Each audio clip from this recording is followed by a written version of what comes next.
Welcome to the 86th weekly episode of the Bitchuation Room podcast live stream. What is going on, good people in the ether? I hope you are very, very, very good this fine spring evening. And I hope you're skipping the Oscars, okay? Because fuck that noise, whatever. Man, I swore in the first minute of my YouTube clip, and that means that it will be demoted. Let's start over. Hi, welcome. Today I'm going to show you how to do your eyebrows, and then I'm going to say the F word a lot in about 5 minutes. What's going on, Frantifa? Thank you so much for being here. Always good to have you here on YouTube and on Twitch. And if you're listening in the ether in the future, what up? Do we make it?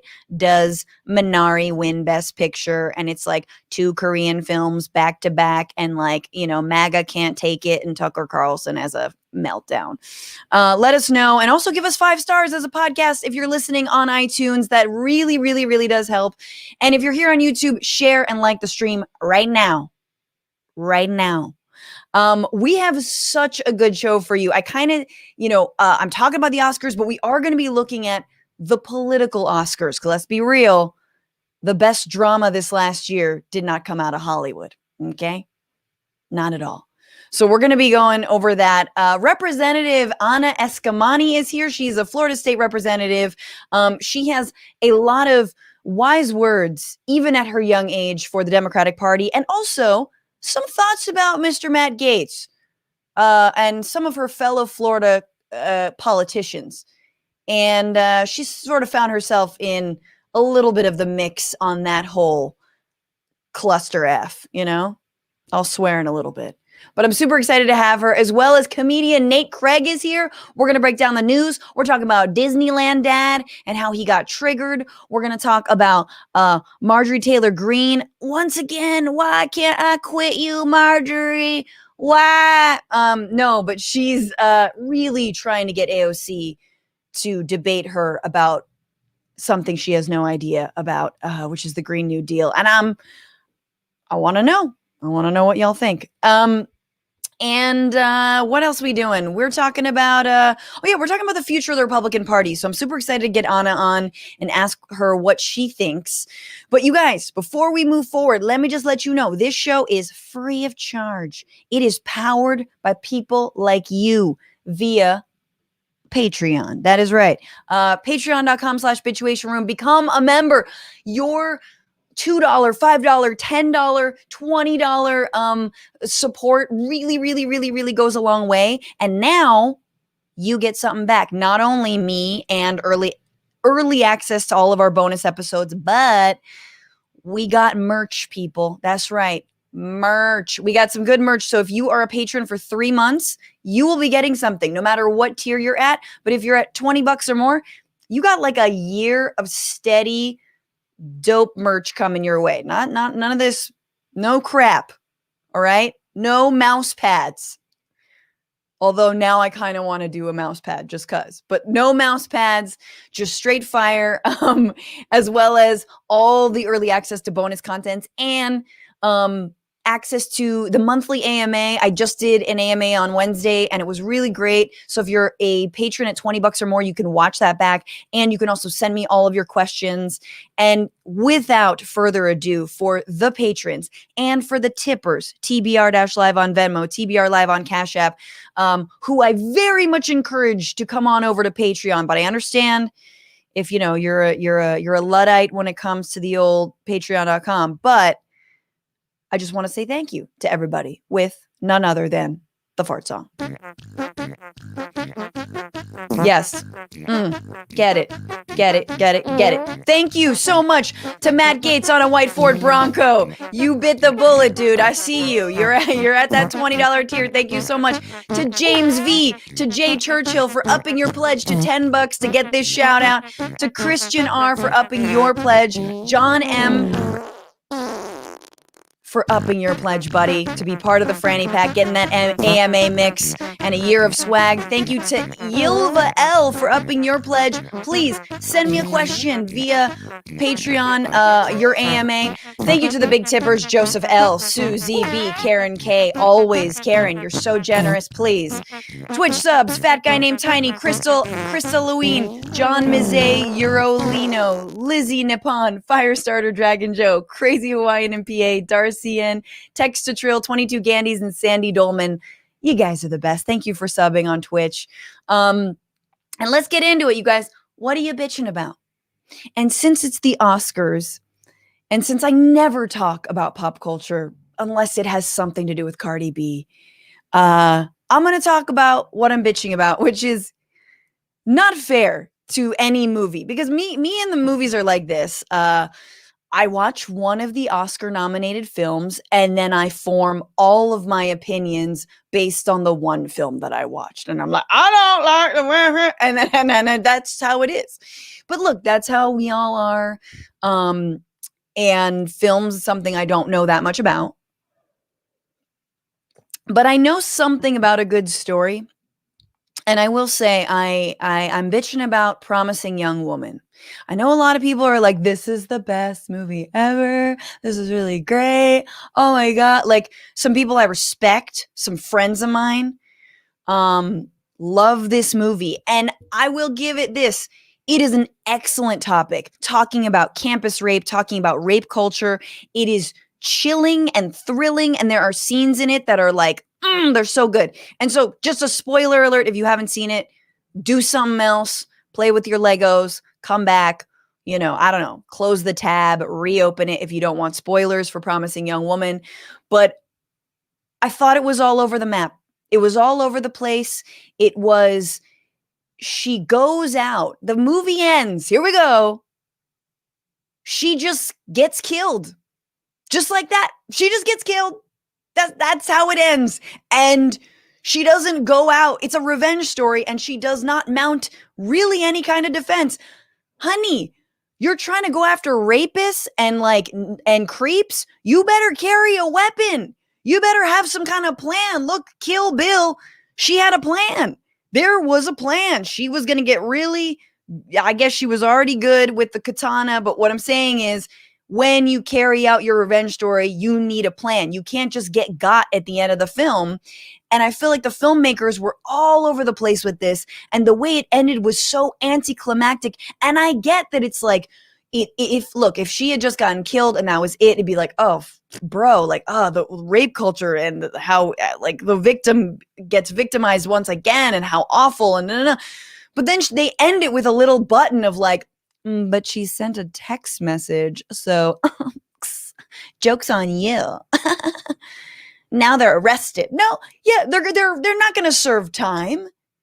You think you're dead. That's not revenge. I hate this movie. Also, Laverne Cox, who it plays a very small part, is wonderful, and I don't know why they didn't give her more lines. I don't know why they didn't give her a bigger part. But what I'm saying is, I think that just because a film talks about rape culture doesn't mean I have to like it. In fact, and this is me and my, maybe my stuff is that I want it to be the best film. I want it to be even better. And I sure as shit don't want my heroine going out in a horrible way after being so badass for the entire movie. Now you're just going to let me, can't give us one heroine, give us one thing. Oh, I'm sorry. Okay. I don't know if anyone else understands what I mean by all this, but if you do, cool. That being said, I think everyone should watch the film. Really, it is entertaining. It's good. It's chilling. There's lots of good discussions to be had about what is real revenge, what is real justice when it comes to rape and complicity, and all the good guys and all the sort of lovable characters who are actually awful. Great messaging and interesting discussion. Terribly written. Okay, I'm done. And with that, I'm going to move into bringing on my guest for the hour. You've seen him on the Netflix series Maniac and on Comedy Central's Roast Battle, and you can find his hour-long special, Preferred Customer, on all things comedy and streaming. His very funny comedy albums, there we go, are available on iTunes and at natecraig.com. Please welcome Nate Craig. Hello. Thank you, everyone. Thank you. Calm down. Thank you. Yes.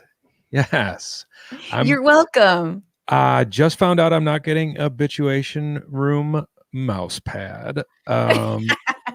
And I'll recover. But also, I do thank you for saving me. I do not have to see that movie now. I'll watch it. No, watch it, but turn it off at like 30 minutes.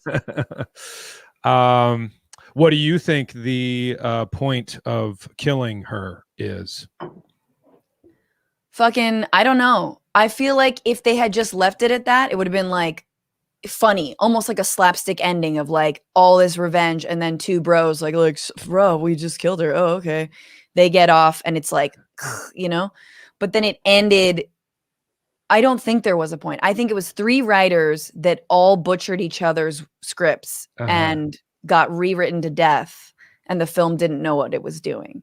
Because that does sound like how the book ends. You know what I mean? if there was a book, she dies at the end.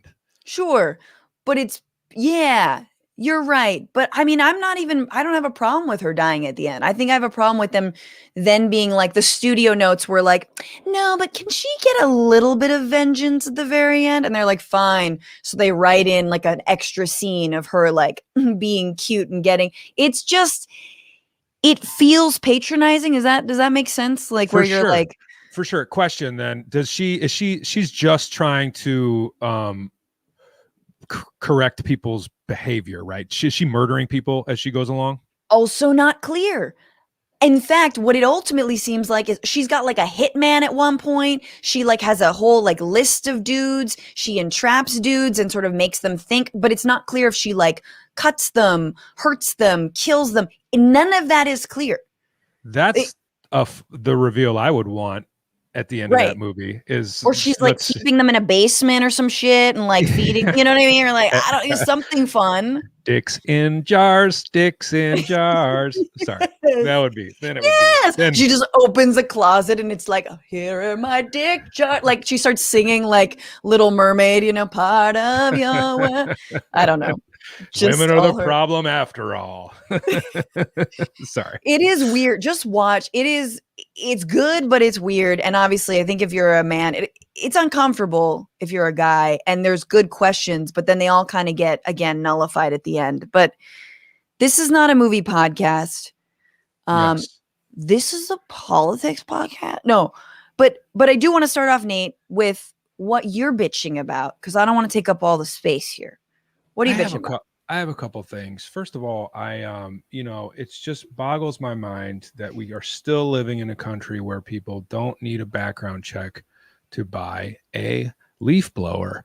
I think that there is a serious problem. I don't know if they stopped making rakes or if people just are trying to blow dust all over my Honda Accord, but unless you own a runway, like an actual airport, you don't need a leaf blower, and all you're doing is moving dust from patches on the ground to everyone's vehicles, and it really bothers me. And it's usually, like reliably at 8 a.m. on a weekday morning, and that also bothers me.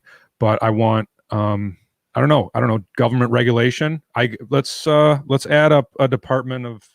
I just think you should have to pay as you go. I think you should also like a car wash, because that's what we're all paying for after you use your fucking leaf blower. And you gotta come back over with a hose. I want the leaf blower. I want back pay for car washes. I'm talking like hundreds of dollars. I've had to pay hundreds of dollars for other people's leaf blowers. I feel that way about jet skis too. I feel like leaf blowers and jet skis are in the same genre of obnoxious to me, and they make me feel like they age me 30 years whenever I hear them, because I'm a goddamn racket, you know, and like it turns on my little boomy sense, like my boomer spidey sense, where I'm just like, totally I've had agree. fun on a jet ski. I'm not gonna lie, but Oh, if you're on it, it's fine. It's everyone else. There should be a tax.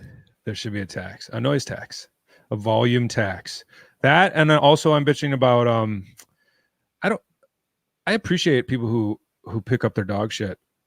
Is this fill me in, I don't know if you're a dog owner, or if any dog owners out there could chime in. Is there a science to putting the dog shit in bags and then leaving the bags of dog shit where the dog shit would be? What's the science there? Is a janitor going to come through? And it's is it a little easy? bit of a like you're welcome, neighbor. You're welcome. I did this. Yeah.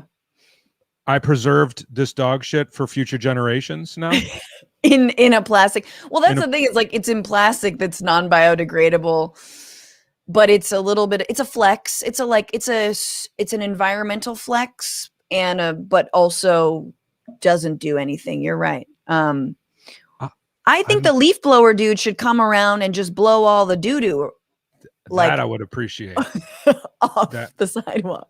That I would appreciate. I was in my wife and I were hiking in the woods, and there was people were leaving dog shit. Just let your dog shit in the woods. Just let your dog shit in the woods. Bears shit in the woods. Your dog can shit in the woods. The woods will handle this. But now you're packaging it like there's some sort of sick, unhygienic gift shop now that it's just it's a legacy for your dog in the woods to live on. Just put the shit. That is very weird. I like these old man thoughts right up top, just like leaf blowers and dog do, and also I like how that's like full disclosure. I'm an old man. Yeah. There you go. Yeah. If you're listening as a podcast, Nate is 82 and very much looks the part. It is fun because I feel like that's like our version of back to brunch. Like Biden's elected, this dog poo. like we suddenly have no worries except for that. Back to zero.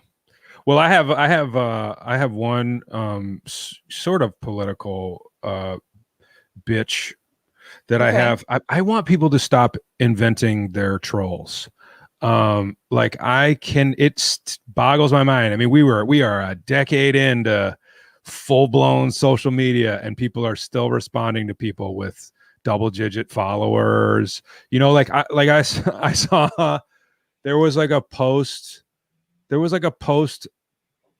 about like somebody's kid that some semi-famous person, and then it goes all the way down in the comments, and the comment was, the Democrats are the party of slavery.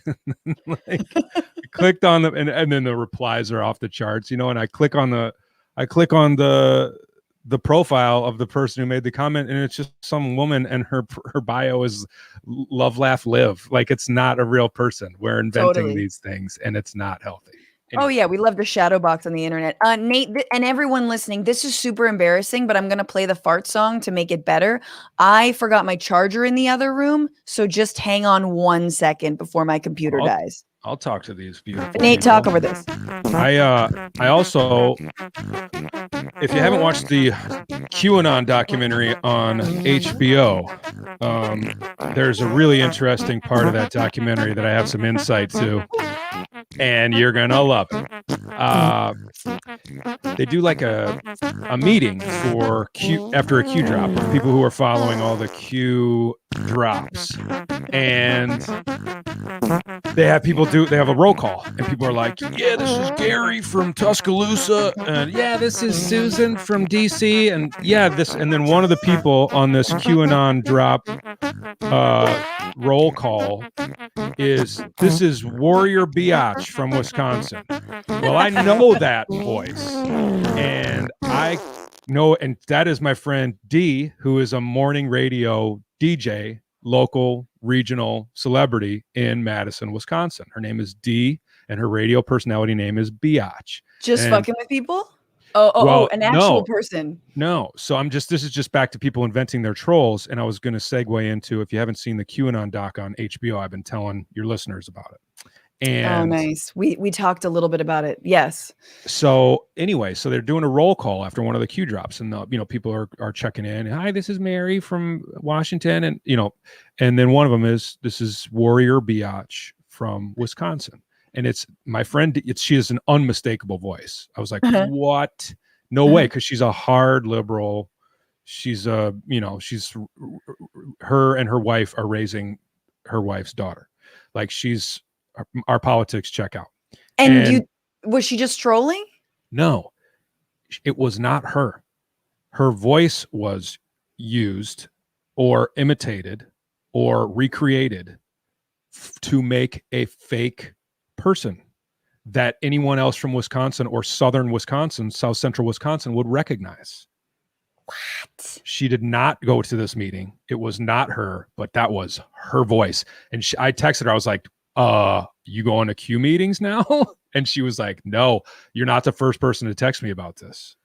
So her voice was just her used. Voice, because her job is radio host. Morning radio host. Yeah. Yes. So there's tons of recording of her. Fuck. So I mean, scary. Like you got people who are doing deep fakes like for hobby Instagram accounts, right? Right. With video. So it's not hard to run somebody's voice through a program or some software and just right. I'm assuming. I mean, I don't know. I'm saying I talked to her about this, like, so much so that like I'm gonna call into the radio show as like Warrior Gary from Crivets, Wisconsin, or wherever. But that doesn't matter, because actually, even if her words are able to say that she believes in Q, that's a sign, Nate. Like, she said those words. It's not fake to string them together. Ergo, QAnon is real and justifies everything in that documentary, I'm sure. Where we talk one, we talk all. Exactly. I got to move on because we have to get into this week, you guys. So much happened. Just a quick rundown. Biden, he's the president. He had acknowledged for the first time the Armenian genocide, a huge first in terms of American presidents because of our relationship with Turkey. COVID is surging in India. And of course, the United States is not really helping India get access to a vaccine. Governor DeSantis signs an anti-riot bill in Florida, and the House voted for DC statehood and curbed a president's ability to enact future travel bans. And oh yeah, just in case you forgot, in a rare moment of justice, a police officer was finally convicted of murder, and that would be Derek Chauvin. Yes, stay confused, motherfucker. You got served. I don't know what that means, but it's not divorce, but it's worse than that. But I'm not talking about any of those stories. We're focusing on three in specific. This is the week where.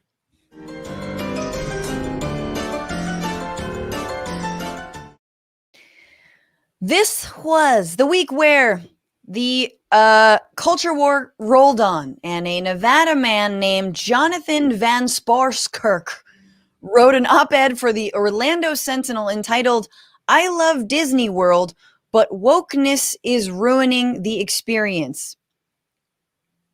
There it is there. In which he details how he feels Disneyland is veering from the, quote, values and vision of Walt Disney. You know, a world in which dogs and mice can talk and communists and Jews cannot. Jonathan is basically triggered by the ways that Disney theme parks are becoming less and less racist. Splash Mountain, which is loosely based off a problematic film called Song of the South, is turning into Princess and the Frog. And then there's the Jungle Cruise, which is undergoing a makeover as well. And he is unhappy about that. And he writes, Disney is in the process of taking the woke scalpel to the Jungle Cruise. Trader Sam is out because he might offend certain people. Every grown-up in the room realizes that Trader Sam is not a representation of reality and is meant as a funny and silly caricature. The next time I ride Jungle Cruise, I will not be thinking about the gloriously entertaining puns of the skippers. I'll be thinking about Disney's political agenda. That's a mood killer.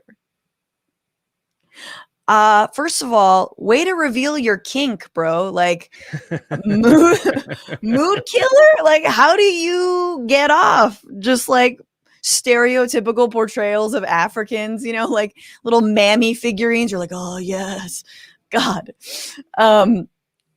Nate, just in case you needed a reminder of what Trader Sam looked like, if it had been a while for you, if you hadn't been to Disneyland in a little bit, I think he's been removed, but this is what he looks like.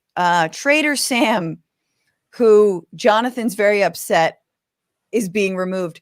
He's got voodoo skulls around him. If you guys are listening, I'm not really sure who came first, Johnny Depp or Trader Sam, but there's strong Johnny Depp vibes in this very messed up caricature.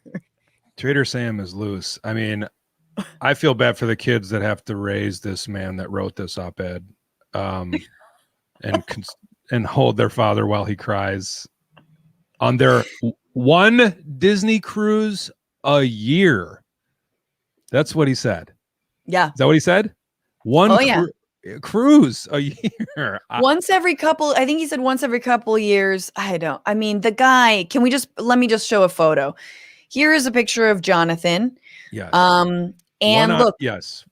His one of his eyes is looking at him like we all are looking at him. And then the other one is deadly serious about the Disney traditions that he was raised on. So Here is a man, he is in his 50s and he is large. He is in front of a bunch of figurines.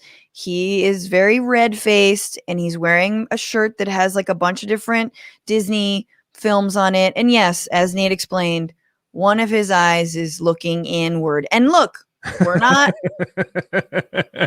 And yet he's not introspective at all, despite that. He's a production. He is. It's a well done dye job. He's red, but it's even. It's even. Yes. It's an even tone. Totally. I would. He's so perfectly this is so fucked up to say, but can he see that good out of that? I mean, is he? Why? He been? How can he notice all the changes? Like what? Just maybe not the best observer. Feel the energy.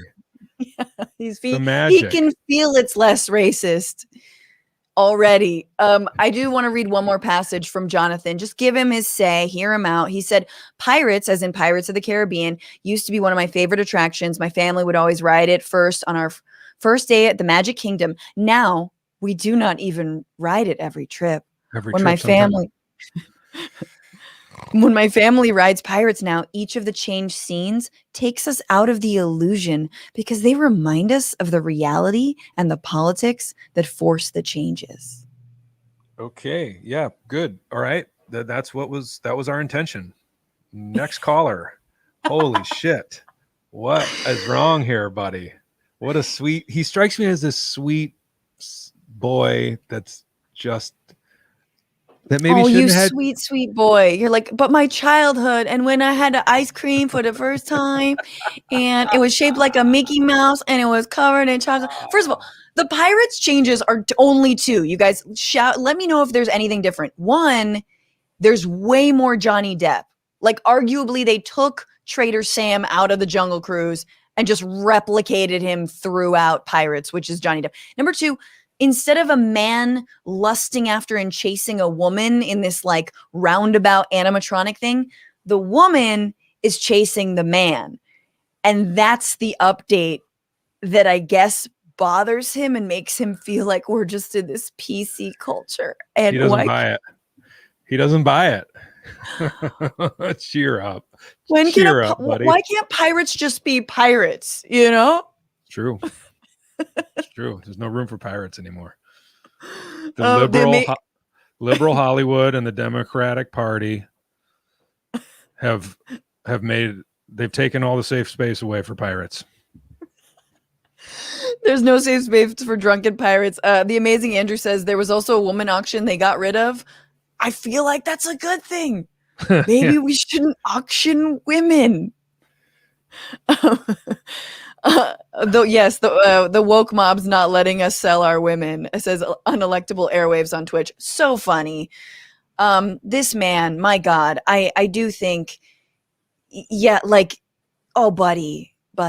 I feel like all of your shirts are Disney shirts. I think maybe you need new hobbies. I think you need new vacation spots. And maybe it's for the best. Maybe you giving Disney a break as a grown-ass man is good for you. If there's one thing that Christian conservatives hold sacred, it's their fairy tales. I mean, they start there, right? They start with sacred fairy tales. Right.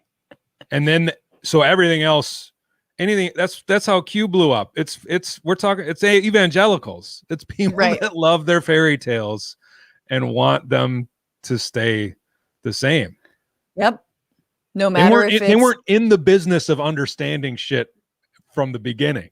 Yeah. And Matt, you need to get lied to so hard that even Disneyland doesn't cut it for you anymore. Like, you're just like, nah, like, yeah, he goes there to escape a fairy tale that he already probably lives in. Like, wanna bet he thinks the election was stolen from Trump? Mm-hmm. I'm gonna say yes. We got to move on. This was also the week where, moving to reality, Representative Alexandria Ocasio-Cortez, might have heard of her, and Representative Ed Markey and an additional 13 co-sponsors reintroduced the Green New Deal. HR 109, it is known as, focusing on jobs, justice, and the climate. It's pretty exciting. It's got a Green New Deal for cities, for public housing, a civilian climate corps, like a Peace Corps, which builds on, I guess, an idea that President Biden had. It rebuilds food systems, carbon soil storage when it comes to capturing CO2, investment in green technology, zero emission manufacturing, a jobs guarantee, universal health care, and that is all lofty, but I fucking love it. I love it. And now, of course, because AOC is in the news, the right has to come out of the woodwork and try and take a little bite off of her clout. Marjorie Taylor Greene, MTG, or Meeting, as I am now going to refer to her forever. Meeting challenged her this week, Representative AOC, to a debate over the Green New Deal. Yes, a debate, everyone. The chapter 1 in the right-wing pickup artist handbook. It goes, chapter 1, debate me. Chapter 2, read all the lyrics of WAP out loud. Chapter 3, find a racist cartoon and just like make a meme out of him. Uncancel a cartoon. Meeting approached AOC on the floor of the House, and according to her, AOC agreed to the debate, which she described in this tweet, saying, "I'm glad I ran into you today, AOC, to plan our debate about the Green New Deal. After I finish reading all 14 pages like we agreed, I'll schedule a time for our debate." And which left many people to wonder, how long does it take Meeting to read 14 pages? Dude, there's menus longer than 14 pages. You don't even lie. How would you say you didn't read it? Lie. It's so dumb that you admitted that you didn't read it. 14 that pages. Is the funniest part. You're a QAnon crazy. You believe in literally everything. You believe climate change was invented by the Chinese. Like, but you can't just lie about having read 14 double space like pages of the Green New Deal. That is really funny. Not quick. Okay, so I just want to look at the face of AOC which is very much a like, I'm sorry, bitch, what? Like, okay. What? Apparently the conversation went down, according to Meeting, in a different way. And here she is over the weekend explaining to some rally in Florida. Maybe Anna can tell us which one it is. I feel like there's a lot going on in Florida these days. She explained to the crowd how this whole conversation went down and how the debate that AOC definitely did agree to went.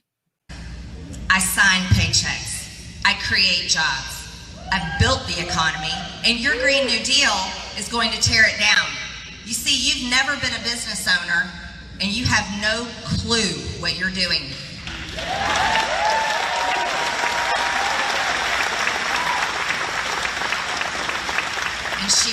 responded, "That's not true." I was like, "Really? How so?" "I've launched restaurants in New York." I said, "You didn't own any of them. So we're gonna schedule it very soon.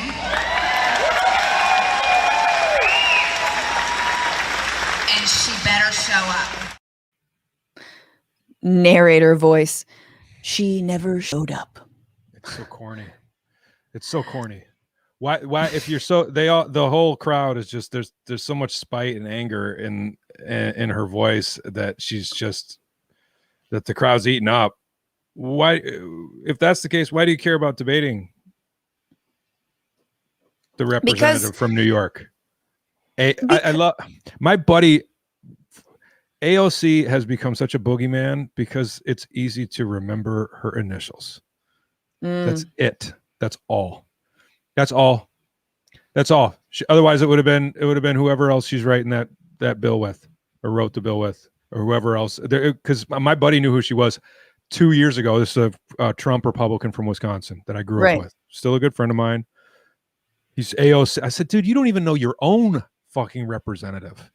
I thought you were going to say you don't know your own initials. I was like, that could also be real. He doesn't know his own rep.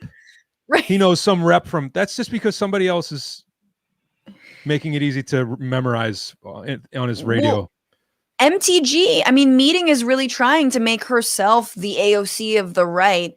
Sure. And she's doing it in the same way that like Candace Owens trying to bite off of like Cardi B's clout by going after her and saying that, you know, she needs to close her legs. And it's actually something I've seen AOC get baited into before, which is debating people and have like trying to honestly discuss something with a clearly dishonest actor and a clearly bad faith actor.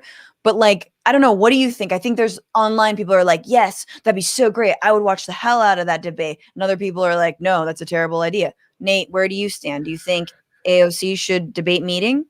I mean, I think that Ocasio-Cortez would look phenomenal, and I think that what's her name would look terrible. But that is my mistake. There is the logic that would have a positive impact on matters that are important and allow Ocasio-Cortez to kind of, you know, own the discussion or point it in the right direction and and gain, you know, people that otherwise wouldn't have been exposed to the ideas behind this legislation. That's true. But I don't think she would. I don't think they care. I think they want boogeymen. Yes. No, the right doesn't care at all, but it's true that you might pick off a few people if what the focus of the Green New Deal is jobs. And you might, you know, in the way that Bernie Sanders went on Fox and, you know, he got hounded for it for talking to a right-wing audience, but it allowed him some more exposure. Like I could see why that would be beneficial for AOC, but Meeting is not at the level that Representative Ocasio-Cortez is at all. That's why it's a clout chasing circus that I don't think she should engage in. I think she should obviously do like pressers, and she has talked about the Green New Deal. But this is clear bait. It's just such clear. It's debate me. It's just a right-wing tactic. That's all it is. And they'll always claim that they won. They'll put out videos that's like Meeting destroys AOC or whatever. But I think the other thing is that, you know, the whole argument, I'm a business owner, so I know. Oh yeah? How's your business when it gets fucking flooded? When it's on fire, when like you can't rebuild, when no one will insure you because your business is on too like low lying ground, right? Like the amount, I mean, again, just to go back to this, like we're talking, guys, the Green New Deal in the 14 pages that I just read, a very cool 10 minutes of my time. It talks about a $500 billion economic loss to the United States if we don't actually rein in climate change and start building for a Green New Deal. So like, but once again, it's never framed as being pro-business because that's not the goal, right? I mean, and from the right, it's never seen as pro-business, but it is pro-business. Anywho, all I right. can't understand why we're supposed to just accept that she ran a successful business. I guess I could have done my research on her, but that's one thing that's really boggled my mind with all during the pandemic. If you didn't run a successful business before the pandemic, I don't care what you think about school closures. Like I want to see your financials. I want to see your financials, because it's not Nancy Pelosi's fault that a fleet of rental jet skis that you made a mistake on 5 years ago are rotting in a field. A CrossFit gym. This is the thing, is that her business is a CrossFit gym, which she suddenly puts like tiers above a restaurant launch, right? Like, I am a real business owner, okay? People don't need food, but they need to do squats. Like, I don't, whatever you do in CrossFit, but like, that's what her business is. yes, CrossFit gym. She's so that's what her business is a CrossFit gym. One of the businesses. I Do believe. you like helping your friends move but don't have any friends? CrossFit. What? That is who we are talking about. A CrossFit coach Indeed. is trying to submarine the only way our economy survives the next 50 period. Okay. Well, we deserve it. And now I understand why she always looks like she would bite your dick off. She is a tense CrossFit kind of lady, and with horse teeth. And she doesn't. First, now I'm gonna watch that video of her doing CrossFit again and critique her pull-ups. There you go.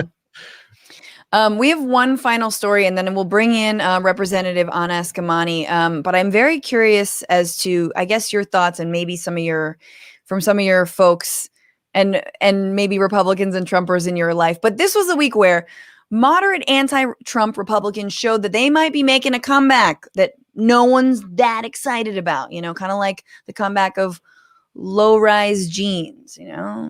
Both are from the 90s. Both had their time.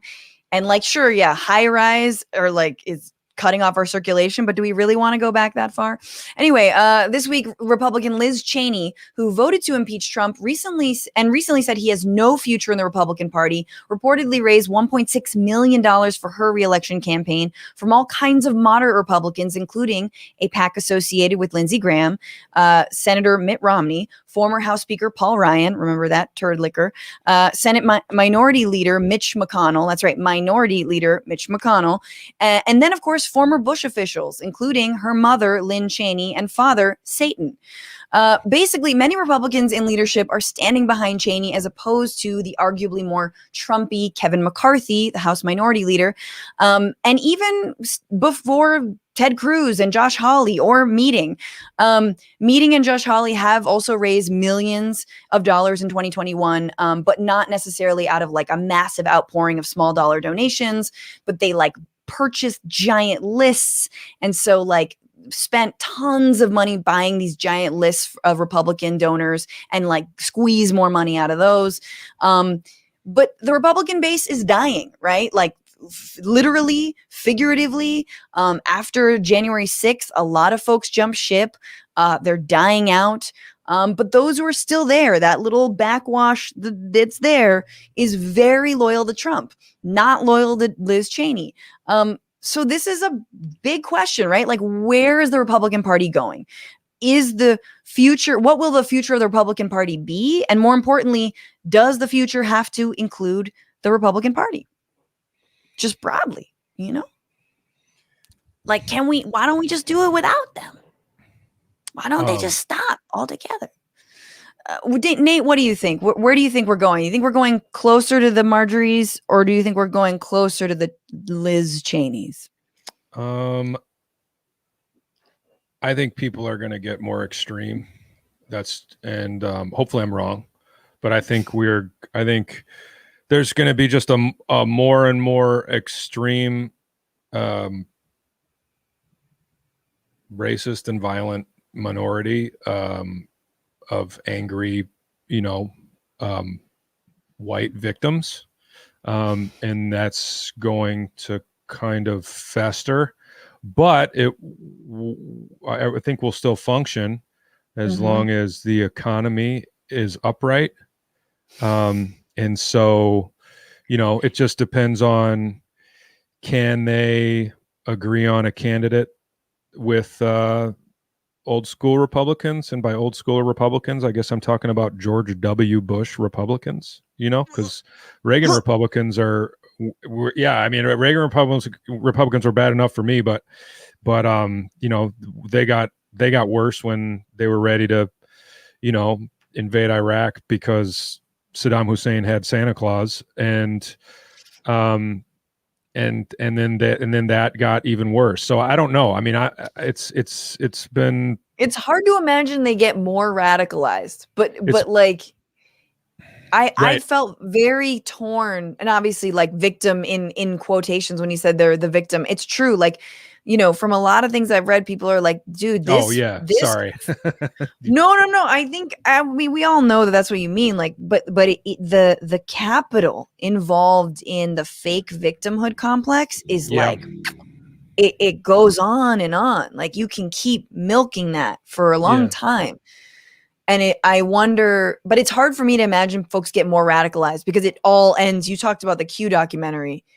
It all ends there. So it's like, okay, there's that and the Capitol riots, or fucking Liz Cheney and Paul Ryan. It's like people who want to see poor people die, but way slower. Like, the timeline is slower. They want to make money off them first. At this point, I'll take a slower timeline. Right.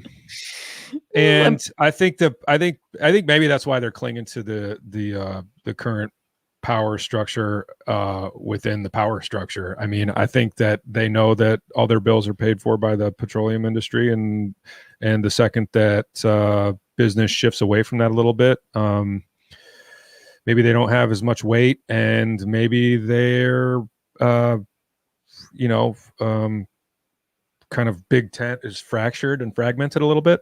Sure. Yeah. And also, like, what's interesting is Holly and Ted Cruz and other, like, Marjorie Taylor Greene, they're not actually getting a lot of money from corporations anymore because they've been deemed too toxic for them. And that's the hell world we're in. Like, even ExxonMobil or, like, terrible corporations are like, nah, see, we believe in oil spills, but, and like low key white nationalism, but not America first necessarily. Yeah, I don't know. I hope you're right. I mean, I hope storming the Capitol made a difference, because that's worth infinity flag burnings. I just I don't know. I think it's really interesting, because I mean, not everybody's going to pick up a gun and go shoot up a mall, but the victimhood, bombardment of the victimhood narrative that pushes somebody to that is intoxicating to a lot of people. Also just across every part of the political spectrum. I mean, I don't think liberals are any short on indulging in victimhood from time to time. Everybody's guilty. Sure. Especially if it's beneficial to their platform, and they can, like, utilize what I would call bad faith identity politics, as opposed to real and good faith, anti-racist identity politics. The definition of tyranny is real loose. It's just it's now turned into the most obvious red flag. Anybody using tyranny right now is.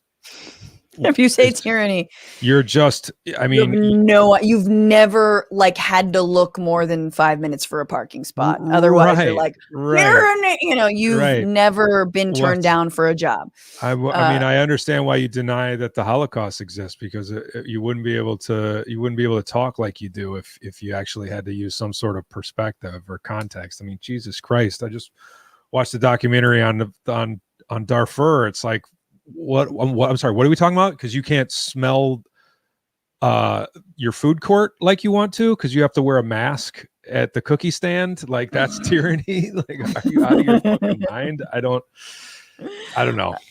Well, I'm really excited to bring in Anna Eskamani to talk to us about this. I feel like she's gonna have some thoughts, but right before I do, I want to to go to some comments, some thoughts on the leaf blower. Wig with on YouTube says Fox News is the leaf blower of news.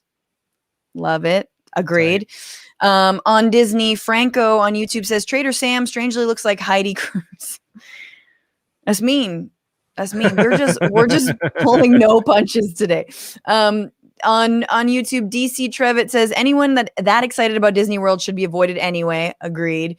Surf Psych, he wants a small world after all. Oh, it's true. A small mind, small world. On Meeting, or Marjorie Taylor Greene, Luck One N Trunk says she's the queen of Karens. So yeah, meeting with the manager. I love it. I love that.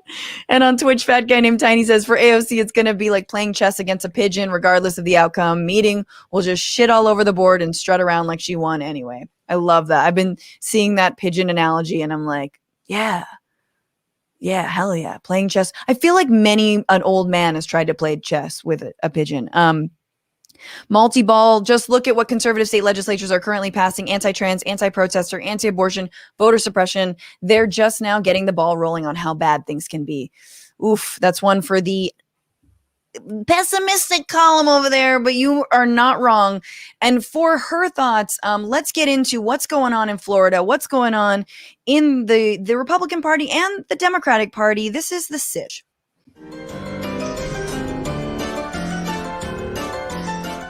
Am I doing this?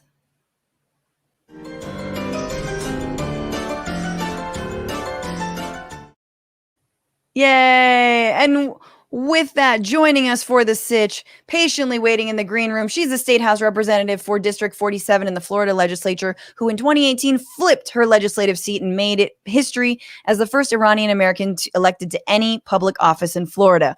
While championing critical issues like economic justice, environmental protection, equality for all, and funding for public schools, she's also working towards her PhD in public affairs. Please welcome Representative Anna Eskamani. Hi, everyone. Hi. Oh my God. Thank you so much for being here. Oh my God. It's awesome. Anna, you just sort of overheard our discussion about the moderate, like fine, upstanding conservative Republicans and the crazy off the wagon, Josh Hawley insurrectionist Republicans. What are your thoughts on this identity crisis within the Republican Party, within your opponents?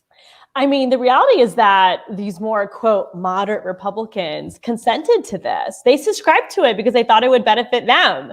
And I mean, you cannot find a legitimate moderate Republican in Florida because at the end of the day, they each wore MAGA hats. They had MAGA bumper stickers. Like, they ran towards Trump. They stood next to him at rallies. They saw him as their ticket to success.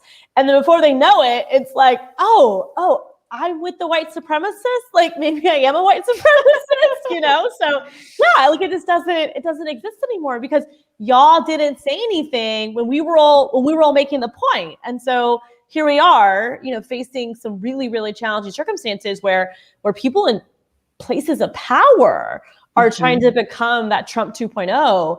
And, Florida is a perfect example of that. Yes, absolutely. I mean, do you feel like from your vantage point that folks in Florida, Republicans in Florida, will see the likes of Romney and Cheney and, whoever else, even Kevin McCarthy, and be like, yeah, we need to move in that direction? Or do they feel all in on Trumpism still? I mean, I am super blessed to have a lot of friends who were Republicans or still are Republicans, but they don't vote for the candidates anymore. Some call themselves the never Trumpers and whatnot.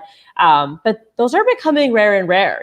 I do think that when you go, especially in parts of Florida that were already really red, their commitment to Trump's values and Trump's approach is still strong. And remember, folks, Trump has now moved to Florida. And so he's also instigating himself, right, as this political figure, to a point where there have been at least 2 events recently that I can recollect where Trump was a keynote speaker and everyone's freaking out about it, right? So he still is embedding himself into the Republican Party, especially within Florida. Yeah, including someone's wedding that he spoke at randomly. And he was like, I won. I don't even know the bride or groom. Anna, my wedding would be canceled if that happened, by the by. I'd be like, Oh, yeah. okay, it's over. I would like, yes, slit my own wrists live right there. And You just know, like, there was one liberal at that wedding, and they were Yeah. like, "Oh my God, kill me now." no, absolutely. Or they were the ones filming it, I'm sure. Right. So Anna, I first got, became aware of you because after 2020, back like, 70 years ago, after the election, it feels like you had a lot of great critiques of your own party. Because remember back then, y'all, this was before January 6th, before we had other problems on our plate. But really, the Republican Party, the election was way too close, right? It felt too close between Trump and Biden, even though, of course, Biden handily won. It still felt close. It still felt like 75 million people voting for Trump was like not okay. And also that, Democrats actually lost House seats in Congress. And you had the, really great insight that was from your vantage point in Florida, saying that you have seen Democrats sort of lose sort of ground that they shouldn't have lost because they haven't gotten on board with some policies that people like. For example, the $15 minimum wage ballot measure in Florida that passed successfully, but that the Democratic Party in Florida didn't officially come out and endorse. Tell me more about that critique and sort of your thoughts now on where you see the Democratic Party, maybe in your state, headed. Yeah, I love to. My first thought is I saw in the chat, what values Trump has, and I agree with that point. But I do think that when people think Trump, his positions automatically come to your mind. With the Democratic Party, especially in Florida, it is so hard for folks to even realize what it means to be a Democrat. If you ask, what's a typical Democrat in Florida, folks are struggling to make a contrast because we have not done a good job in actually standing up for issues that matter. And I look back at my first campaigns. I worked at Planned Parenthood for 6 years before I ran for office. I'm a working class girl, a daughter of immigrants. I am loud. I am brown. I'm a woman. And when I decided to be a candidate for the first time back in 2018, the Democratic Party did not take me seriously. They thought I was too risky. They thought that I wasn't viable. I didn't come for money. And they made fun of me. Really, they were looking for someone who looked like a winner, right? A typical tall white guy with a recognizable name. So we had to build our movement from scratch. And we flipped the seat. And it wasn't until I raised $50,000 my first month from grassroots donors that we started being seen as viable. And I think that's reminiscent of just the continued status quo, consultant-driven politics of the Florida Democratic Party, where money is misspent because it goes to the same consultants with the same BS advice. We don't invest in field. We don't invest in building a bench. We put dollars towards TV ads, towards cut and paste commercials versus actually sharing our values. And to your point about the $15 minimum wage, our top Democrat in the state of Florida was shy to endorse it. Utility companies are continue to overprice Florida customers, but nobody wants to say anything because they're big political donors. Same thing for the sugar industry. We just had a bill on the House floor. I won't go into it, but it basically granted immunity to the sugar industry. There were only 7 people who voted against that fucking bill. Excuse my language, but I'm just like this is a bill that is hurting Black and brown people. And it would challenge the sugar industry in Florida, and only 7 people voted against it, right? It feels like it's very reminiscent of like the Parks and Rec Sweetums Corporation and sort of like the way that they're just handing out sugar and candy to everybody and and just buying folks off. Damn. 100%. So you feel and I think that a lot of the identity of Democrats has also been, I remember you were talking about, an anti-Trump identity. And so you're saying that, I don't know what you're saying. What do you feel like the identity of the Democratic Party should be? No, I think that's well said, Francesca. It was anti-Trump. Everything was anti-Trump in 2020. So we never faced any of the, first of all, disinformation campaigns. Especially in communities of color and communities who speak multiple languages, there was so much disinformation about trans rights, about abortion rights. That wasn't proactively addressed. The Democratic Party actually applied for a PPP loan, which I call them out for because it was ridiculous. And it also demonstrated a sense of disconnection from small businesses who were struggling through the pandemic. And it was like the biggest mistake ever. I saw in the chat that somebody mentioned Terry Rizzo. I mean, the good news in Florida is that both the executive director and the party chair have since stepped down from 2020. So we do have new leadership now, not to say, everything's rosy, but at least we have new people at the helm. But yeah, there wasn't anything proactive to say, this is what it means to be a Democrat. And I take a lot of pride because we swung our seat. No, by no means is my seat, predetermined to be a Democratic seat, but we are bold and authentic and accessible, and we focus on constituent services to the point where we find common ground with folks who are different from us because we connect on a human level. But advocating for humanity also means challenging corporate special interests, which so many Democrats don't want to do because they benefit from that status quo. Totally. I want to pivot to, of course, what I have to ask you about, which is all this Matt Gaetz crap and the way you found yourself sort of in a part of it as almost a character witness, if you will. Oh my God, right. To attest to some of the creepy factors. So, of course, for those who have not been paying attention to pretty much the best story of the year, Matt Gaetz is under investigation currently for sex trafficking of a minor and his association with a convicted sex trafficker, Joel Greenberg, who is also a former tax collector who was rife with fraud, would do things like pull people over in their cars and pretend to be like a sheriff and, all kinds of crap, and would apparently set Mr. Matt Gaetz up with young women to sleep with. And you had a little part in this as a character witness because there was a particular voicemail that Joel Greenberg and Matt Gaetz left for you that was let's just say, I don't know what to say, disturbing. And I want to play it. This is it, everyone. If you guys have not listened to it, you need to. My dear Anna, this is your favorite tax collector. I'm up in the Panhandle with your favorite U.S. Congressman, Mr. Gaetz. Hi, Anna. And we were just chatting about you and talking about your lovely qualities and we think you're the future of the Democratic Party in Florida. Well, see, I know you're the future of it, so there's no thinking involved. Anyway, if you get this and you feel like chatting, give me a shout back. How much cocaine? How much cocaine? How many beers? Like, this is the saddest call. Anna, what time of day did you receive this call? Do you remember? So this call came in on July 5th of 2019 at around maybe like 1 or 2 o'clock. It was in the afternoon. And I totally saw my phone ringing and saw that it was Joel Greenberg, and I did not pick up. Smart. And I let it go to voicemail. And because I'm like, we're not friends. There's no reason for this man to be calling me. We are not friends. We don't have a relationship where you would call me out of the blue. He's your favorite tax collector.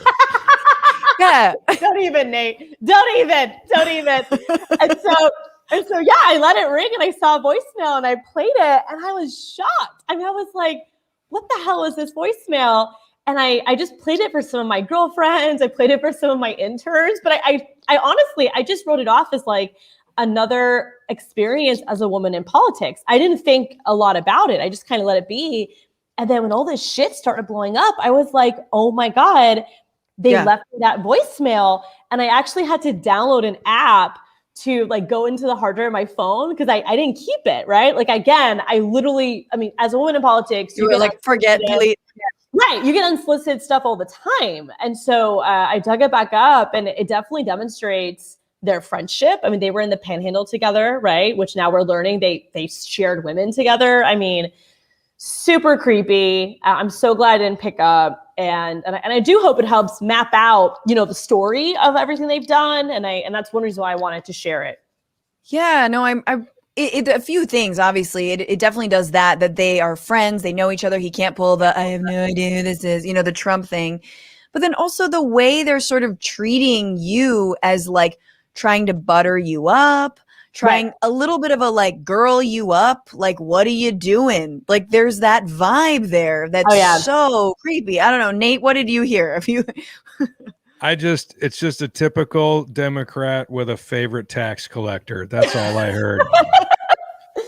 So some folks have called it a booty call, and it definitely kind of felt like, and when I look back at Joe Greenberg's interactions with me, because just for folks have context, I represent a district in Orange County. He's in Seminole County next door, but we first had an interaction because he made an Islamophobic comment on the internet, believe it or not. And I challenged him on that, as did others, but he targeted me specifically. And I kid you not, he threatened to donate $250,000 with every tweet that I sent. I mean, it was so arrogant and controlling of women. Like, it was super gross. So that's always been a part of his. This was before. This is $250,000 per tweet. Are you interested, Nate? So what did you do? Did you start where you're like, go? Yeah, exactly. I challenged him on it, and I kid you not, this gets even weirder. So I pushed back, and I was like, no, like I'm not. You're not going to silence me or intimidate me, Joe Greenberg. And so he DM'd me asking for help because he was being like overloaded with protesters, and so he wanted me to help him out of the hole he had dug. And I was like, seriously, dude? Like, he is mentally unstable. I think that is pretty clear. Sure. And so, long story short, he ended up talking to the protesters, and they never really met a compromise. But he continued to try to talk to me. And like you said, Francesca, I do feel like it was grooming is probably not the best word, because grooming we typically assign to experiences of child abuse, right? When a predator tries to get young people comfortable with them. But it was that same type of intention to try to get me comfortable with him, because I'm sure he and Matt Gaetz were trying to be flirtatious and trying to, get me to engage with him at a more intimate level, which I absolutely refused to do. But those were always the vibes that I got from him. So when I learned of all this news, it didn't surprise me, because he's always been a creepy guy. Had you interfaced with Matt Gaetz before this then? So that gets worse. Matt Gaetz, worse. Yeah, it gets worse. Mm-hmm. So he left the Florida house before I came in. The one moment I met him was on the house floor, because we have organizational session where past lawmakers will come back. And I kid you not, on the house floor, he came up to me and say hi, and he said, "My friend Joe Greenberg talks about you a lot." I mean, it was just so creepy. I know, it was so creepy. And so, yeah, just like, but again, I think the struggle of so many women, especially women in politics space, is that these are powerful men, right? I mean, these men, especially when Trump was in office, they were protected by Trump. Yes. Matt Gaetz was protected by his dad, Don Gaetz, who was another politician as well. Joe Greenberg was protected by his relationship with Matt Gaetz and other political figures in Seminole County. And so it's so difficult, because you almost feel suffocated to the point where you don't want to say what you should say because of the potential consequences of that, which is one reason why, again, I wanted to share that voicemail and share what I know, because I want to encourage more women to do the same, because I doubt I'm the only one with a creepy voicemail, right? And so I want to make sure that we are resetting the norm, that it's okay to say no, it's okay to push back, it's okay to speak for yourself, and not let men control your behavior or force you to interact in ways you don't really want to interact. Anna does not intimidate easily, and I, in any sense of the word, whether it's a creep from Republicans or whether it's, run-of-the-mill Democrats not doing enough. But I guess my final question on Gaetz is just, do you think there will be consequences now that Trump isn't able to protect him and hasn't really stuck his neck out? Or do you feel like this endears him somehow to the dirtbag MAGA folks? I think it's both, right, y'all? Like, I think the MAGA folks are like, they just see it as a liberal, media attack and whatever. But I don't think he survives this. I mean, I think if you remember, the day all this news broke, there was a rumor released that he was going to leave Congress and go to Newsmax. Yes. And, I mean, there's no way that wasn't all timed out, right? Like, he's been under investigation for a long time. So, and there are so many great journalists out there. Support your local reporters, because there are so many journalists out there that are digging deep. They're following the money, And we are learning more and more just almost also about the quid pro quo in the cannabis. And Florida has a very regulated cannabis market. Some of us call it the cannabis cartel because it's like these big companies that have power over everything. And so they're major contributors to Republicans as well as some Democrats. And so interesting. Yeah. I think more to come and all that. Well, I do, let's see. I'm like, what else? I love having you on. This is so great. I guess I wanted to ask you, do you know, I think Biden, he's going to hit his 100 days of being, president. And I think he's surpassed some progressives' idea of what he would do and get done. There's a lot of still critique. And for example, I mean, I was going to rant about this whole, like the getting to like lowering emissions by 2030 by half, but it's like even that is like not nearly enough, and it like looks good on paper. There's just a lot of more, like investigation we have to do and put this guy under the magnifying glass. Right. But do you feel like after 2020 and especially after the Capitol riots, that Democrats are kind of wising up to this idea that like, we need to deliver for the American people if we want to prevent Trump 2.0, either Trump himself or Ted Cruz or Josh Hawley or some other Trumpian guy? Like, do you think, I mean, you said yourself that the Democratic Party in Florida is changing, the folks at the helm of it. Do you think that's kind of having an effect? And now that we're, well into this and we've seen the depths of where the right could go? Yeah, it's a great question. I think so. One of the points I made to folks on the 2020 campaign trail who, and I voted for Bernie Sanders in the primary, and I never actually formally endorsed Joe Biden. But of course I supported him wholeheartedly because I did not want a fascist in the White House anymore. But to that point, when I would talk to progressives about it, I would say, listen, you are choosing your adversary. So you're voting for who you want on the other end of the table.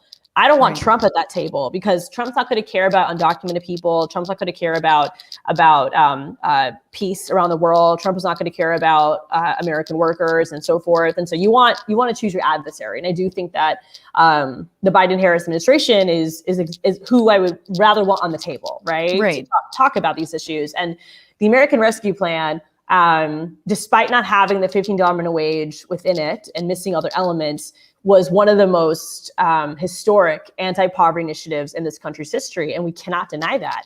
And we have to take credit for it in states like Florida. We actually have a joke on the House floor about how many times we can say like Biden's plan, because we want the Republican majority to realize like this is not your money. This is Democratic money. So not a single Republican voted for it. Exactly. And they're taking credit for it. Florida's getting $10 billion from the American Rescue Plan. That is not your money. You know what I mean? So we keep trying to make sure voters know like, hey, this was a Democratic package. And of course, the infrastructure plan would be a game changer as well. And so, yes, and I appreciate the White House for always, whenever the media has asked questions about, well, is this really bipartisan, et cetera?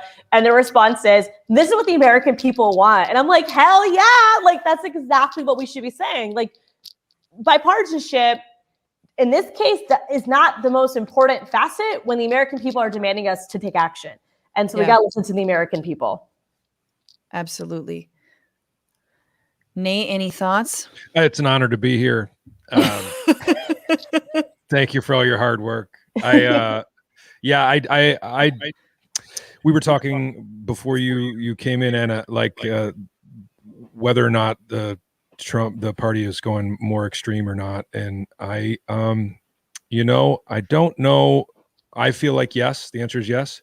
I feel like I hope Trump sticks around at this point and fucks up a legitimate, more electable ticket. Because all he would do is get another 80 million plus people out to vote against him. But if they were smart, they would nominate Hawley and Nikki Haley. And he's not going to let that happen. And he sure as hell doesn't care about making them look good. And he would trash them on a debate stage. And and all his followers would listen to it. I think you're totally right, Nate, about, I mean, as much as I hate that prospect, Yeah, Nikki Haley was asked this week, if she condemned the Capitol riots and condemned Trump's role in stoking them, and then I think this week was like, "But would you run for president if Trump was running?" And she was like, "No, like, Yeah, no, like, yeah, I guess silly. not." Right. They're That's still wild. so scared of him. They're still so scared of him. It's It's wild. Yeah. It's pathetic. How powerful was Don Gaetz in the state of Florida? Was he just a state? Was he like the he was Senate president. right? That's what I thought. Yeah, Okay. and he was in the Senate as his son came to the House, and his son only won his race because of his dad's influence. And so, Right. yeah. Good. Of course. But of course, my father, like his face always just looks like my father. And I had no idea that he was even some politician's son. But it's like, yes, that makes all the sense. I want to say before we move on that just like, Anna, I think it's so important that people understand the importance of state legislatures and like winning them and taking more control over them. I'm in California. Nate and I are in California, and is like our Democrats are not they're not good enough. We can do way better. But also like people like Pete Buttigieg, you're like, you're a mayor and now you want to be president and now you're in the White House. And it's like the like gall of another mediocre white guy. I'm serious though, but like, it's like, yo, you're in Indiana, then we could use you in state legislature, Right. you should be in state legislature moving shit on that level. And like, that is as important and prestigious and in perhaps even more impactful when it comes to enacting the legislation that's coming down from DC. But anyway, we're going to move on to our final segment, you guys. Anna, will you stick around? Yeah, I'll be here. Okay, we got just a little bit more time. We're talking about the Oscars, but of course, once again, if anyone was paying attention to the last year, the best drama did not happen in Hollywood. It happened in DC. It happened in Washington. It came out of the political wing of this country. So this is our final segment, and we're calling, and the award goes to.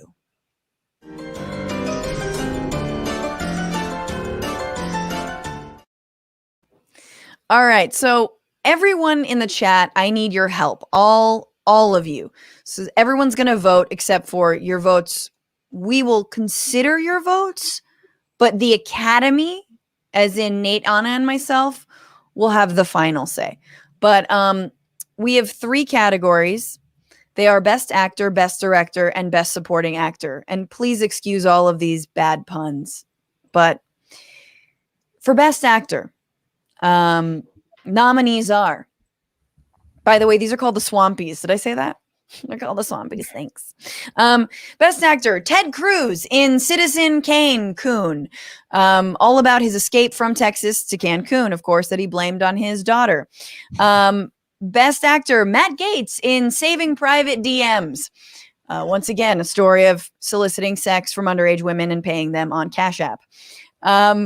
Best Actor, Andrew Cuomo in As Good as It Gets, because that's pretty much him generally. It's all about his rise and fall. So number 1, if you believe Ted Cruz was the best actor this year. Number 2, Matt Gaetz. And number 3, Andrew Cuomo. Everyone, 1, 2, or 3, send in your votes now, and I will consult the Academy on this. I don't know which. I feel like the Cancun story had one of the most dramatic impacts. It did. But especially since how it unfolded, because I remember all these photos of Ted Cruz popping up on Twitter, but I wasn't sure if it was actually him. And then you got like the photo of him eating like ramen noodles, like out of a cup. Like the drama was intense until like I did not even feel comfortable like actually saying it was him until the next day. And so I don't know. I think number 1 was pretty good. It's such a perfect beginning, middle, end, right? Like right. Good plot. You know what? Who among us hasn't had to drop our kids off in Cancun? None of us. Exactly. Thank you. It's just something that has to happen. So it was easy to cherry pick. Honorable mention for me, Devin Nunes in Parasite 2. That guy, man. Still an elected official. I'm seeing a lot of 3s in the beginning, strong with the 3. Someone commented, if I find it, that it did cost lives. That Andrew Cuomo, as good as it gets, actually cost real lives. This is very true. So far, Matt Gaetz doesn't have a body count, but I'm not saying, I feel like there is one somewhere. And yeah, some 2s, some 1s. It seems like, I don't know. What do you guys think? Cuomo, Cruz? I got to give it to Cuomo. Getting into Cuomo. Stone face, real steady poker face on Andrew Cuomo. Very true. Anna, Cuomo. I'm Matt. happy to give it a Cuomo too, honestly. Okay. Yeah, I think we gotta hold our own accountable at the same time. There you go. And the award for Best Actor, because we are not partisan hacks, is Andrew Cuomo. And as good as it gets. Yeah. Okay. Speech next. Okay. Best Director. Thank you, guys. We don't have the music. Donald Trump for his work. Best Director. Donald Trump for his work in One Flew Over the Capitol Wall. All about the Capitol riot, of course. Very strong contender. Stacey Abrams, number 2, for her work in Vicky Cristina ballot boxes. I apologize for that title. But all about the Democratic victory in Georgia, and all the ways that she got out the vote to flip Georgia blue. Best Director, Joe Biden for Some Like It Shot. All about the vaccines rollout. All right. 1, 2, 3. Best Director, Donald Trump for the Capitol riots. Stacey Abrams for flipping Georgia. Or number 3, Joe Biden for the vaccine rollout. I got to give it to our girl Stacey, number 2. Okay. It was strong, very strong. Nate? Yeah, Stacey Abrams. Let's give it to her. It's absolute hero of a party, hero of a nation. Mm-hmm. I think it definitely took a village. I don't know if, like, director wise, like, I feel like the Capitol riots were quite incredible. Like, I mean, really stunning, amazing cinematography, just incredible imagery. Capitol Police being beaten with an actual American flag, jammed indoor, like, just stunning. Quite a production. Very good production. Honorable mention, direction of photography by Matt Gaetz for Guillotines Only. Sorry. Guillotines Only. What's that a play off of? The word guillotine and the word teens. Guillotines. That is only. how he spells it. Oh, the Guillotines Only is amazing. Oh my God. I'm hearing a lot of 2s. Apparently 2s are getting it. Let's give it to Stacey Abrams. Woo! Okay. And finally, Best Supporting Actor. Supporting actor played a very key role in 2020 politics. Maybe wasn't the number 1, but has had a part. Is it Tucker Carlson, number 1, in A Beautiful Mindfuck, for his role in being shrill and just blowing that dog whistle day in and day out? Is it 2, Bernie Sanders in Terms of Endorsement? All about his support for Joe Biden and the way he really came together and, like, supported Joe Biden and, like, worked with the platform, and that was hard, and that was and then sat there at the inauguration with his mittens on, and I couldn't think of a good mittens pun except for driving mittens Daisy, and I vetoed that. Terms of Endorsement, Bernie Sanders. Or number 3, Marjorie Taylor Greene in Parasite. There we go. Her role, just being a congressional crazy. Best Supporting Actor, 1 Tucker, 2 Bernie, 3 Marjorie Taylor Greene. You guys let us know in the chats.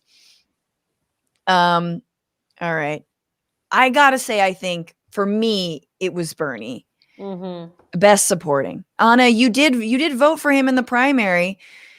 Healthcare is a right, y'all. Healthcare is a right. Mm-mm. My God. It's interesting. It is like, I have this moment though that I feel like, a lot of progressives are having, which is like, I don't know if Bernie could have done this much without way more backlash, whereas Biden, because he has the politics of a saltine cracker, is like safe and he does not upset people. And so like, his little like voice of God that told him like, you're the only one to run, Joe, no malarkey. Like, I'm starting to hear that. And I hate, like, the progressive leftist in me like hates me for that. Right. I do remember when Trump first won, thinking that the American people would need like some sort of statesman figure to get us out of Trump. Really? That was like right when Trump won, but at the same time, like Biden is your adversary. Like he is the guy that we push to do the right thing. Yes. And it's on us to make it happen. So I kind of see it more as collaborative government than just government, right? Like I think a lot of the successes that we will see are not because of one man. It's all of us together making this country what we want it to be. And that gives me a hope for whatever comes next too. That was an Oscar speech that I will co-sign any day. And I think, I don't know, Nate, who are you giving it to? Tucker Carlson. Oh my God. So much confidence in that. So much confidence in that, Nate. He's just a piece of dog shit.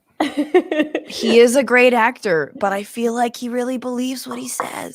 He does. It was pretty epic to watch him try to distance himself from Matt Gaetz, though. That was hilarious. I don't know if you all saw that interview, but the best, once again, just the most, like, obviously the Matt Gaetz gate, entertainment value wise, it is the Fast and the Furious of the Oscar. Like, it won't get a nom because it's not like whatever Oscar bait, but it's action packed and fun as hell to watch unfold. And Tucker Carlson being like, I have no idea what you're talking about. That was weird. No, you met her. You remember the young woman I brought? Like, oh my God. It was so awkward just to watch. It was a glorious moment. So good. Anna Eskamani, how can people follow your work and stay up on what you're doing? Well, we are online at Anna for Florida, spelled right there, 2 N's, on Twitter, Instagram, Facebook, YouTube, TikTok. Keep track with us. We got a lot of good work happening in Florida. You are young. Thank you. Thanks so much for being here. I want you back like often, and I feel like I hope this is the beginning of like a relationship. Where oh my God, I love to come back. Fun. Absolutely. And I promise I won't leave you creepy voicemails ever. Thanks, Queen. I appreciate that. You will never get a voicemail from me. Never. Any voicemail. Okay. Thank you. All right. Take very good care. Everyone follow Anna and Nate Craig. What you got to plug? NateCraig.com. All tour dates are there. I'm going on my Get Vaccinated and Come See Me tour starting this next month. I'll be in Colorado, Iowa, Wisconsin, Illinois, Cleveland, Ohio, and Las Vegas, Nevada. Get your shots and let's do shots. Yes, I love it. That's a great vaccine promo right there. Go see Nate. He's hilarious. And thank you so much for being with me. Take very good care, my friend. Are you Moderna or Pfizer, Nate? J&J. Shut the fuck up. You know you know I love J's. Yes. No, now I can say I have like a friend who's J&J, you know, it's like, yes. like I have J&J friends. It's like the, I have black friends equivalent. I'm a white dude. I got to be different any way I can. Nate Craig, be very well. Thank you so much for being here. And thank you guys for being in the comments. Just crushing it in the chat. Once again, Stephen Turner on YouTube says, tax collector with a gun and badge. Methinks one too many episodes of Law and Order. Absolutely. I don't watch Law and Order, but I'm sure it's about a tax collector. Sifu on YouTube. That phone call was definitely sponsored by an ounce of blow and Bud Light. Right? Unelectable Airwaves says, I definitely have a favorite tax collector. Yeah, Soup's normal. Mr. Turbo.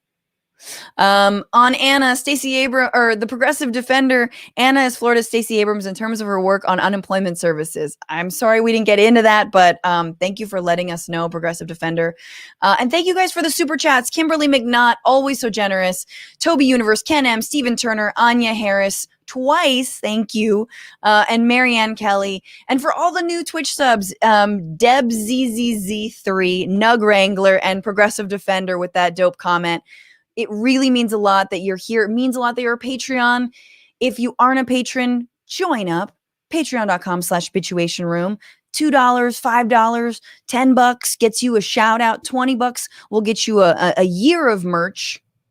All the merch. No, I'm really excited for this merch rollout. It's going to be good, you guys. And it also entitles you to an AMA if you are $20 or more. I've been getting some really good questions, and I've thoroughly enjoyed answering them. And thank you to everyone who makes the show possible, to Rebecca Rufer, to Kelly Carey, to Ellie Hoffman in the comments, and to Dorsey Shaw on the other side of YouTube. You guys make this happen. And remember, we stream every Sunday, 5/8 Eastern on Twitch and YouTube. And if you're listening as a podcast, you're always welcome to watch live. And now I'm going to go judge people's outfits on the red carpet for the Oscars. Okay? And finally, remember, fuck the patriarchy, fight the power, and don't just bitch about it. Be about it.